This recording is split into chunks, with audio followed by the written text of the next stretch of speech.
আপনারা আমার কথা একটু শুনবেন। আমার নাম মাইশা ইসলাম, বিজ্ঞান আন্দোলন করি আমি। আর কোনো উপায় না আমি আজকে আপনাদের কাছে বেঁচে থাকার আকুতি জানাইতে আসছি। আমার জীবনটাকে শেষ করে দিয়েছে প্রধান উপদেষ্টার বিশেষ সহকারী ফয়েজ আহমেদ তৈয়ব। আমাকে যে পরিমাণ মেন্টাল টর্চার করতেছে, আমি এর প্রতিকার কিভাবে কার কাছে চাইবো আমি জানি না। ফয়েজ আহমেদ তৈয়বের ওয়াইফ নাইমা ফেরদৌসের কাছেও আমি প্রতিকার চাওয়ার জন্য অনেক চেষ্টা করে আমি যোগাযোগ করতে পারি নাই। গত বছরের নভেম্বর মাসের 27 তারিখে তার সাথে আমার প্রথম দেখা হয়।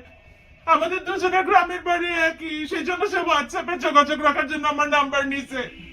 তারপর কুমিল্লা জেলার লাকসাম উপজেলায় খিলা ইউনিয়নের বান্দোয়ান গ্রামে আমাদের দুজনেরই গ্রামের বাড়ি। এই জন্যই আমি তার সঙ্গে যোগাযোগ শুরু করছি। আমার গ্রাজুয়েশন শেষ, আইটি সেক্টরে সে আমার একটা জব দিবে এই বলে সে আমার নাম্বার নিছে, আর এইভাবে তার সাথে আমার যোগাযোগ শুরু হয়েছে। তার সাথে আমি কথা বলছি। এরপরে আমাদের ইন্টিমেসি আরো বাড়তে থাকে। সে মাঝে মাঝে আমাকে নিয়ে রাতে বের হইতো, আমরা পাওয়া ঘাটের দিকে যাইতাম। আমি কাউকে একটু মিথ্যা বলবো না, আমার কনসেন্টেই তার সাথে আমার ফিজিক্যাল রিলেশন হয়েছে।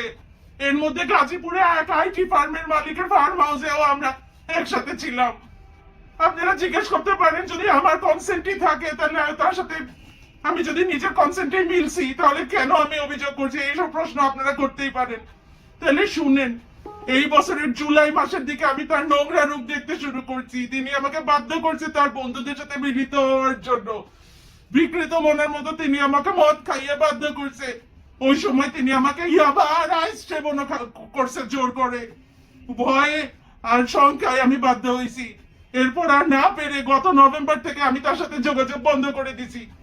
এরপরে সে রাগ হয়ে তার বন্ধুদের নিয়ে আমাকে ব্ল্যাকমেল করা শুরু করছে। আমার নাকি অনেক ভিডিও রেকর্ড করা আছে যেগুলো যে পর্ন সাইটে ছেড়ে দেবে, তাদের কথা মতো না চললে তারা আমাকে বেশ্যা বানায় বাজারে ছেড়ে দেবে। আমি লোক লজ্জার ভয়ে বাধ্য হয়ে তাদের বিকৃত কামনা বাসনা পূরণ করছি। এখন তাদের নোংরামি আরো বেড়ে গেছে। যখন তখন হুট করে একাধিক জনের সাথে গিয়ে আমাকে থাকতে বলে। কিছু ফরেনারের কাছেও জোর করে তৈয়ব আমাকে পাঠাচ্ছে।